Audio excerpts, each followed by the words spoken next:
Hello again and welcome back to another one. And today we have a lot more that has come from the battle between Kendrick Lamar and Drake, and it certainly continues to be the gift that keeps on giving based on the takes that we've been getting from hip-hop legends and also hip-hop media personalities. And today we have another hip-hop legend who doesn't approve of this battle. Although unlike Questlove, Lazy Bone, or Ed Lover, his reasons are very much different as he set his sights on the fans instead. And we'll get to more on this in a bit, as it looks like J. Cole let down a lot of hip-hop legends, not just Nas. And even though they understand why Cole chose to fold, it doesn't change that fact, as you'd see in a bit. And today we also have more on Eminem's upcoming album, as clearly his team has decided to take a different approach this time around when it comes to the release strategy. In fact, we got reports from foreign markets like Italy, where the Slim Shady obituary made the newspaper over there. And in the United States, it also made The Late Show with Stephen Colbert, and he had a message for Eminem. More on this momentarily. And today we also have more from Akademiks, and in his quest to show just how much he hates Meek Mill, he kind of took credit away from Drake. And to be honest, as you'd see in a bit, he wasn't wrong with his assessment on Drake versus Meek Mill, and we have an example to support his argument. And today we also have an update on 50 Cent's latest beef with Diddy Jr., who released a diss record that has been shut down by pretty much everyone, apart from Diddy's associates like Stevie J, and similar to what Charlamagne said about the diss song. Worst advice Diddy ever gave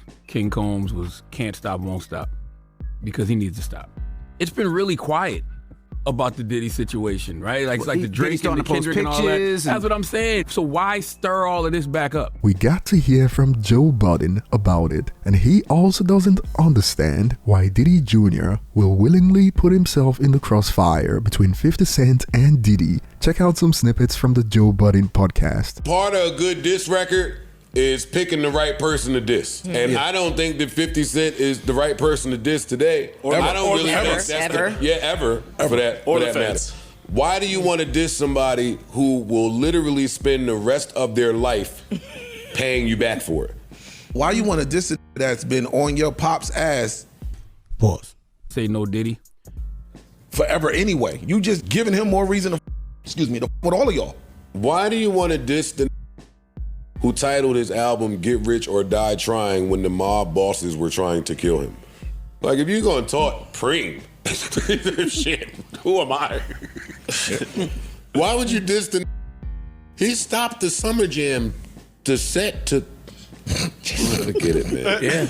It's just better people to diss is all I'm saying. There is. It's better people to diss. This Logic. So Logic catching another stray, and this has sparked some hilarious reactions like Budden speaking from experience too. And to be fair, Joe Budden pulled off something similar when he hid behind retirement after he got dissed by Eminem, because going against some people will certainly lead to life-changing consequences. One day you could be a mogul of the most influential magazine in hip-hop, only to end up getting supported by your girlfriend a few decades later. Nah, man. Ooh. Some have even changed colors and tried for greener pastures in other music genres, so Joe Budden's not lying, and you could argue that Drake is facing something similar for going at Kendrick, just like Dame Dash pointed out a few days ago. The battle songs are changing the trajectory of that artist's life. It just seems like things are different for Drake right now. And moving on, Akademiks recently blamed Meek Mill for the Drake vs. Kendrick Lamar battle, and according to him, this is because Meek Mill made it too easy for Drake, and this in turn gassed up Drake and made him overconfident. And Akademiks broke this down recently on the Full Send podcast. Check out some snippets. What we're seeing even with Drake and Kendrick, it's Meek Mill's fault. I think Hold on, this is crazy. Because defeating Meek Mill in that type of way, Drake was the underdog into that beef. Oh, I see where you're going. Everyone said, yo, this is the guy who used to have nappy braids on the corner, battle rapping. He grew up battle rapping. You grew up on the grassy. You're not gonna beat him. Drake knocks him out. So now it's giving Drake a level of confidence to say, yo, I'm defeating the battlers of the battlers. it's inflating your. Now we realize Meek Mill is as 50 says, a special type of stupid. Like literally, anybody could have defeated him. I defeated him on Twitter. He just blocked me. Like, the guy's so dumb. He's one of the few people that you're like, maybe we gave Drake too much credit for beating this guy. This guy beat himself. Damn. And he had more to add, as he also revealed how Meek Mill could have easily beaten Drake if only Meek wasn't a dumbass, according to him, and we actually have an example to back up his claim, but first, check out some snippets. How does Drake lose to Pusha? Pusha reveals he has a kid. So a big reveal that's shocking could end it. What's the biggest reveal of all time, and especially in that time, 2015? He doesn't write his lyrics. You know what Meek could have done? Instead of tweeting it out, if Meek Mill only revealed, just like how Kendrick tried to reveal, you have a child on the record, just like Pusha T revealed on the record, you have a child. If he doesn't tweet out 3 weeks before we hear a song from him, you don't write your raps, and we hear it for the very first time with the reference tracks on a record, we might be so mind blown, we would give him credit for the song being good, even if it wasn't. Yeah, true. Like, that's an expose.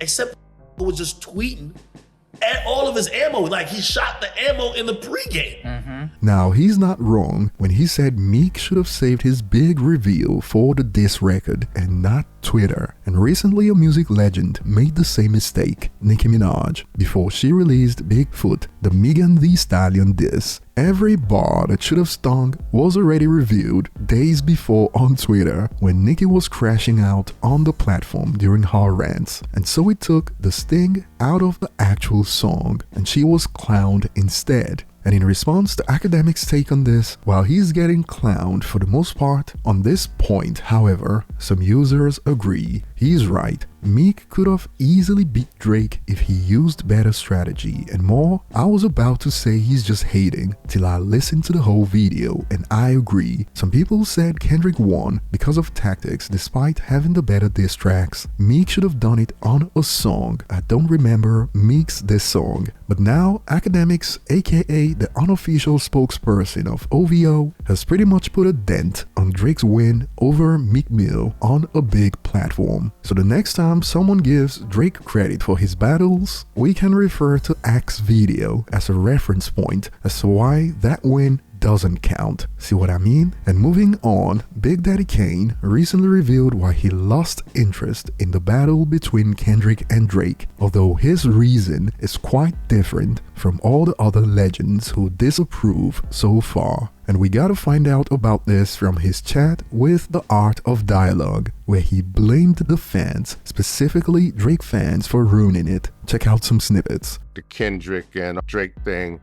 I kind of lost interest. It just wasn't exciting to me.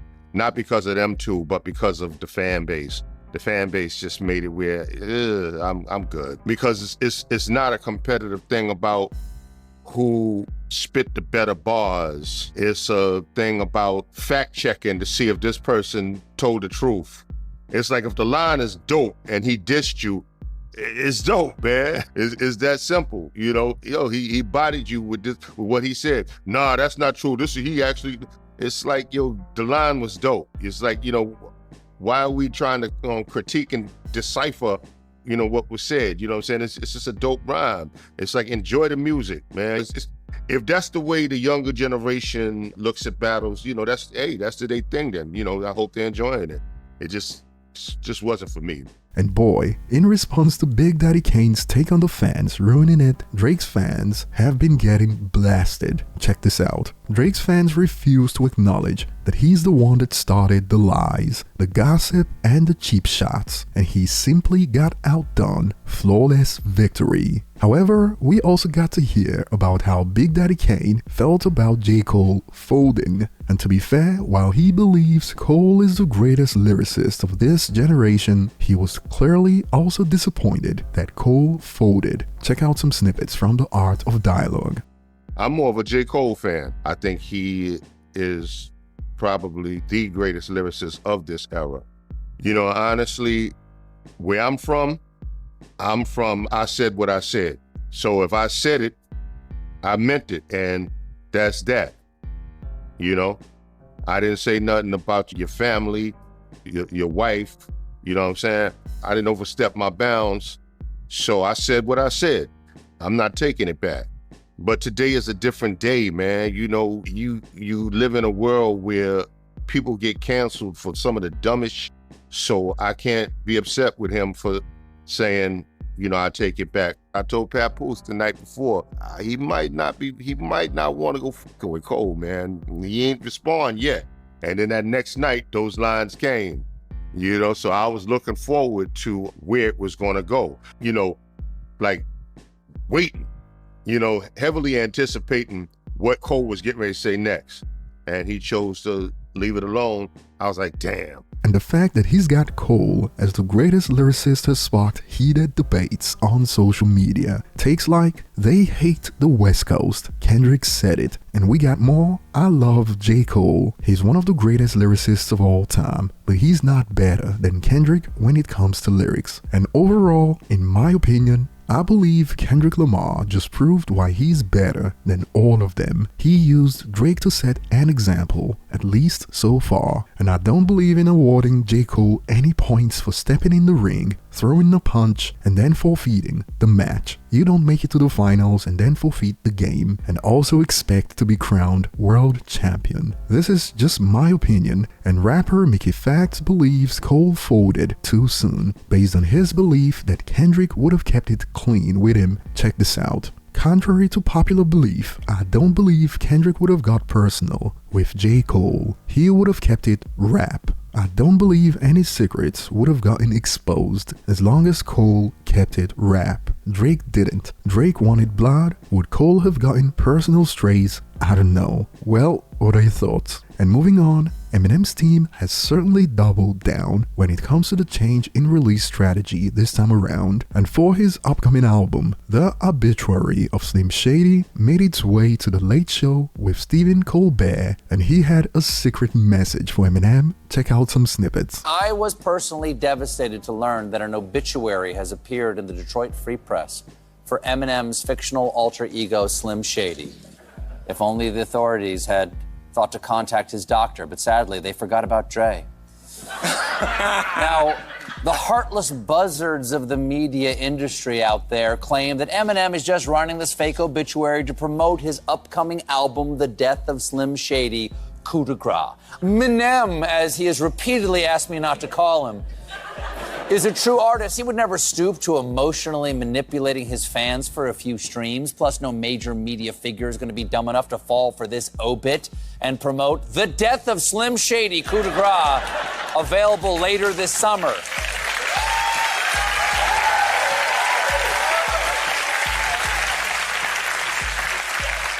And Eminem fans certainly welcome this change in strategy. Eminem is giving the album the red carpet rollout, and I'm here for every second of it. He's 100% gonna show up for Stephen Colbert. That will be all for today. Share your thoughts below, and don't forget to subscribe, as we have a lot more coming, even more on how a Drake associate is facing backlash for some of his comments. Thanks for watching, and see you on the next one.